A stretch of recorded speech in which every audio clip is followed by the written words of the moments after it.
2.6%।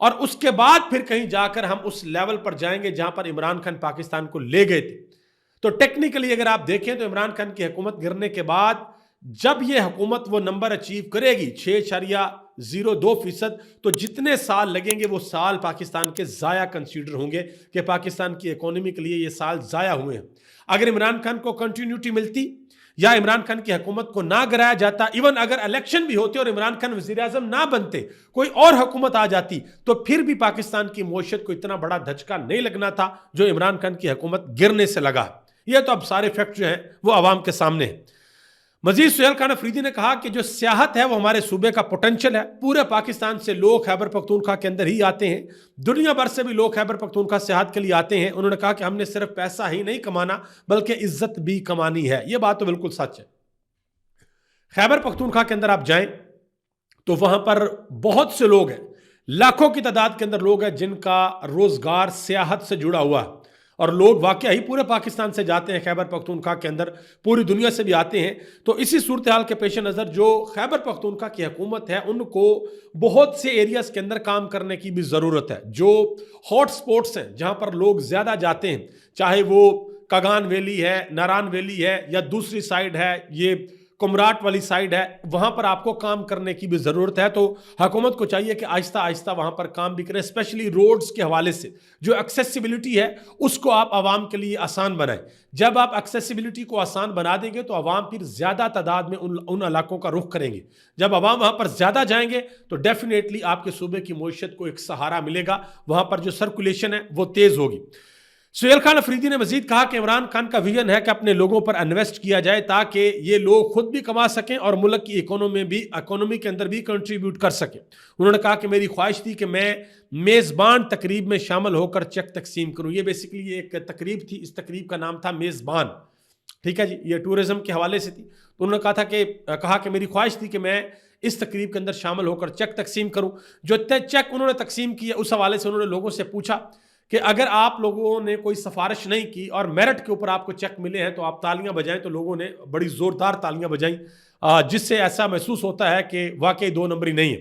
اور سہیل خان افریدی اپنے پچھلے جلسے کے اندر یہ چیلنج بھی کر چکے ہیں پاکستان کے سارے میڈیا کو کہ ہم نے ہزاروں کی تعداد کے اندر بھرتیاں کی ہیں، میڈیا آئے اور آ کر ثابت کرے کہ ہم نے کسی جگہ پر کوئی سفارش یا دو نمبری کی ہے. انہوں نے کہا کہ اگر میڈیا ثابت کر دے تو میں استعفیٰ دے دوں گا. یہاں تک سہیل خان افریدی نے کہا.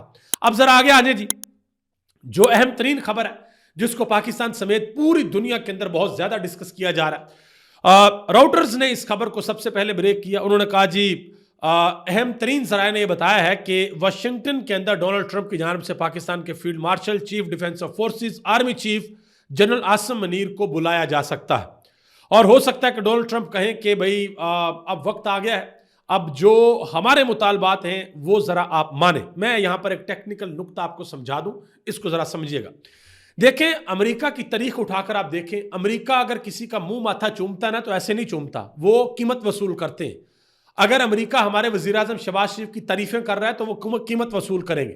اگر ڈونلڈ ٹرمپ کہہ رہے ہیں کہ میرے فیورٹ جو فیلڈ مارشل ہیں وہ عاصم منیر صاحب ہے تو وہ اس کی قیمت پاکستانی قوم سے وصول کریں گے.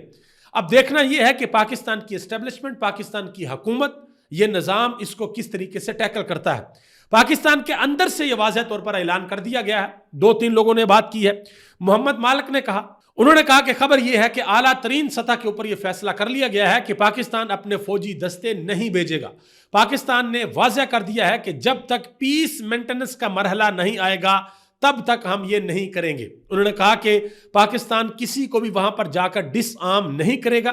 انہوں نے کہا کہ پاکستان اس سٹیج کے اوپر بالکل بھی انوالو نہیں ہوگا کہ وہاں پر جا کر جو وہاں کی فلسطین کی، غزہ کی جو مزاحمتی فورس ہے ان کو ڈس آرم پاکستان کی آرمی کرے یا ان سے ہتھیار لے. انہوں نے کہا کہ مزید آگے دیکھیں گے کہ کیا ہوتا ہے اور کس طریقے سے، کس اینگل سے کیسے بات کی جاتی ہے، اور جیسے جیسے حالات بنیں گے ویسے ویسے پاکستان کی حکومت فیصلہ کرے گی. اب اس حوالے سے میں امپورٹنٹ چیز آپ کو بتاؤں. پاکستان کے وزیر اعظم شہباز شریف نے واضح طور پر ٹویٹ کیا تھا. آپ کو یاد ہوگا کہ مصر کے اندر شرم الشیخ میں ڈونلڈ ٹرمپ نے تمام مسلمان حکمرانوں کو اکٹھا کیا تھا جو اس کے اندر شامل ہیں اس ایگریمنٹ کے اندر. وہاں پر ہمارے شہباز شریف صاحب نے ڈونلڈ ٹرمپ کی بڑی تعریفیں بھی کی تھی اور وہاں پر انہوں نے کہا تھا کہ یہ 20 نکاتی ایجنڈا ہے جس میں سے میرا خیال ہے 6 یا 7 پوائنٹ جو ہیں وہ غزہ کی مسامتی فورس جو حماس ہے انہوں نے مانے تھے، باقی انہوں نے نہیں مانے تھے۔ اور ایک چیز تو تمام مسلم دنیا متفق ہو کر کہہ رہی ہے کہ جب تک 2 اسٹیٹ سلوشن کی طرف اسرائیل نہیں آتا ہم اس پلان کا حصہ نہیں بن سکتے۔ اور اسرائیل کے جو وزیر اعظم ہیں بنجمن نیتن یاہو، وہ واضح طور پر کہتے ہیں کہ نہیں بھائی یہ 2 اسٹیٹ سلوشن والی کوئی بات نہیں ہے، ہم فلسطین کو ریاست نہ ہی بننے دیں گے اور نہ ہی ہم مانتے۔ تو جب یہ معاملہ نہیں ہوگا تو تب پھر دیکھیں ابھی سعودی عرب نے واضح طور پر انکار کیا، محمد بن سلمان نے امریکہ کے اندر جا کر وہاں پر بیٹھ کر انکار کیا کہ بھئی ہم چاہتے تو ہیں امن اپنے خطے کے اندر، لیکن دونوں کے لیے امن چاہتے ہیں، اسرائیل کے لیے بھی اور فلسطین کے لیے بھی۔ قطر نے فوجیں بھیجنے سے اطلاعات ہیں کہ انکار کیا، آذربائیجان نے انکار کیا، جو اسرائیل کے قریب مسلم ممالک ہیں وہ اس کے اندر انٹرسٹڈ نہیں ہے۔ تو اس صورتحال کے اندر اب سوال یہ بنتا ہے کہ پاکستان اتنا امپورٹنٹ کیوں ہے؟ اس کی وجہ ہے پاکستان مسلم دنیا میں واحد ایٹامک پاور ہے۔ پاکستان کی فوج مسلم دنیا میں سب سے تگڑی فوج ہے، ایون کہ دنیا بھر کے اندر الحمدللہ ہماری رینکنگ بہت اوپر آتی ہے۔ تو اس حوالے سے ڈونلڈ ٹرمپ شاید یہ چاہتے ہیں کہ پاکستان سے اس طرح کا کوئی کام لیا جائے۔ تو ایک چیز میں آپ کو یہاں پر بتا دوں، چاہے پاکستان کی اسٹیبلشمنٹ ہے، پاکستان کے وزیر اعظم ہیں، پاکستان کے فیلڈ مارشل ہیں یا پاکستان کی حکومت ہے، ان سب کو ایک چیز کا بڑے اچھے طریقے سے ادراک ہے کہ اگر ہم نے اس ساری صورتحال کے اندر اپنی فورسز کو وہاں پر بھیجا تو عوام کی حمایت ان کو نہیں ملے گی۔ سوال ہی پیدا نہیں ہوتا کہ عوام حمایت کرے، ہو سکتا ہے کہ عوام باہر نکل کر اس کے اوپر بڑا شدید قسم کا احتجاج کرے۔ تو اس حوالے سے یہ نصرت جوید نے بھی کہا، انہوں نے کہا کہ یہ جو رائٹرز نے سٹوری کی ہے نا، اس کے اندر خبر یہ ہے کہ ٹرمپ صاحب آپ کو طلب کر رہے ہیں اور وہ کہہ رہے ہیں کہ آپ کے گن میں نے بہت گال لی ہیں، ہانی مون پیریڈ ختم ہو گیا، اب آئیں ذرا آ کر میرے مطالبات سنیں۔ ساتھ ہی میں انہوں نے یہ کہا کہ اگر یہ مطالبہ پاکستان سے کیا گیا تو پاکستان یہ مطالبہ نہیں مانے گا۔ انہوں نے حوالہ بھی دیا، انہوں نے کہا کہ پہلے بھی 1-2 دفعہ ایسا ہو چکا کہ امریکہ نے ہمارے اوپر پریشر ڈالا لیکن ہم نے امریکہ کی بات نہیں مانی تھی۔ طاہر اشرفی صاحب چیئرمین پاکستان علماء کونسل، ان کی جانب سے بھی ایک بیان آیا، کہتے ہیں کہ خدا نہ خواستہ اگر پاکستان پر دباؤ آتا ہے تو ہمیں امید اور توقع اور یقین کامل ہے کہ پاکستانی فوج فلسطین میں فلسطینیوں سے لڑائی کرنے یا حماس کو غیر مسلح کرنے کے لیے نہیں جائے گی۔ پاکستانی قوم کو بھی یہی امید ہے کہ ہماری فوج کو انشاءاللہ اس طریقے سے استعمال نہیں کیا جائے گا۔ بہرحال دیکھتے ہیں کہ آگے اس حوالے سے کیا ہوتا ہے۔ آگے آ جائیں جی، یلدا حاکم نے ابھی 1-2 دن پہلے عمران خان کے بیٹوں کا انٹرویو کیا اور وزیر اعظم کے ترجمان ہیں مشرف زیدی، پہلے ان کا موقف کچھ اور تھا، وزیر اعظم کے ترجمان بننے کے بعد موقف کچھ اور ہو گیا۔ یلدا حاکم نے باقاعدہ طور پر ان کے ٹویٹس نکال کے دکھائے کہ عمران خان کی گرفتاری کے اوپر آپ کا یہ موقف تھا، عمران خان کی قید تنہائی کے اوپر آپ کا یہ موقف تھا، تو پھر آگے سے بات بن نہیں پائی۔ انہوں نے کہا جی اب میرا موقف چینج ہو گیا، ٹھیک ہے۔ اب مسئلہ کیا؟ مسئلہ یہ ہے کہ جب لوگوں کو عادت پڑی ہو پاکستان کے لوکل میڈیا کو فیس کرنے کی کہ آپ نے بیٹھ جانا ہے محترمہ غریدہ فروکی کے شو میں، آپ نے بیٹھ جانا ہے سلیم صافی کے شو میں، آپ نے بیٹھ جانا ہے طلعت حسین کے شو میں اور ون سائیڈڈ بیانیہ جو ہے آپ چلاتے رہتے ہیں، لیکن جو عالمی میڈیا ہے وہاں پر پھر آپ کو اچھی خاصی چیزیں فیس کرنی پڑتی ہیں۔ اور وہ یلدا حاکم نے باقاعدہ طور پر ٹویٹ کیا اور اس کے ٹویٹ کے اوپر پیرس مورگن نے کہا کہ بھائی یہ جو آپ نے رگڑا لگایا ایکسیلنٹ، صحیح کیا، آپ نے زبردست قسم کا کام کیا۔ اب آگے آ جائیں جی، 28ویں آئینی ترمیم کے حوالے سے پاکستان کے اندر بہت سی چہم گوئیاں ہو رہی ہیں، بہت سی باتیں چل رہی ہیں۔ سہیل اڑائچ نے اس حوالے سے ایک بڑی انٹرسٹنگ بات کی ہے، کہتے ہیں کہ نئی شادی جو ہوتی ہے نا، نئی شادی وہ جوش دیتی ہے، بارات میں سجا سجایا دھولا بھی اچھا لگتا ہے۔ انہوں نے کہا کہ لیکن ایک ہی سے شادی بار بار اور اس شادی سے جو نتائج ہیں وہ مایوسی جو ہے پھیلا دیتے ہیں، کہ ایک ہی شادی آپ بار بار کرتے ہیں تو پھر مایوسی پھیل جاتی ہے۔ انہوں نے کہا کہ اب 28ویں شادی کا ڈھول بجایا جا رہا ہے۔ انہوں نے کہا کہ رقص کی بجائے یہ نہ ہو کہ آہو بکا شروع ہو جائے، کہیں شادی کی جو کیفیت ہے وہ غم کے اندر نہ بدل جائے اور کہیں نڈھال ہو کر کوئی گر نہ پڑے۔ انہوں نے کہا کہ یہ حالات و واقعات ہو چکے ہیں، اس وقت یہ معاملات چل رہے ہیں جو 28ویں آئینی ترمیم آ رہی ہے۔ اسلم گوری جو ہیں JUI کے ترجمان، وہ کہتے ہیں کہ 27ویں آئینی ترمیم میں جو چیزیں ہیں وہ قرآن و سنت کے منافی ہیں، ہم اس کے خلاف ہیں، ہم اپنی تحریک کا دوسرا روٹ شروع کرنے کے لیے جا رہے ہیں۔ مولانا فضل الرحمان کی جماعت کے ذرا ٹھنڈ پروگرام ہوتا ہے ان کی طرف آہستہ آہستہ چلتے ہیں، بہرحال دیکھتے ہیں آگے کیا کرتے ہیں۔ آزاد سید نے ایک بڑی خبر بریک کی ہے جی، کہتے ہیں کہ بشرا بی بی کو راستہ نکالنے کے لیے اپروچ کیا گیا کہ بشرا بی بی عمران خان سے بات کریں گی اور اسٹیبلشمنٹ جو ہے ان کی انگیجمنٹ پالیسی موجود ہے کہ وہ انگیج کرتے ہیں مختلف طریقوں سے۔ انہوں نے کہا جی بشرا بی بی جو بھی کہیں گی عمران خان ان کی بات مانیں گے۔ اب سوال یہ بنتا ہے کہ بشرا بی بی کا اپنا موقف کیا ہوگا؟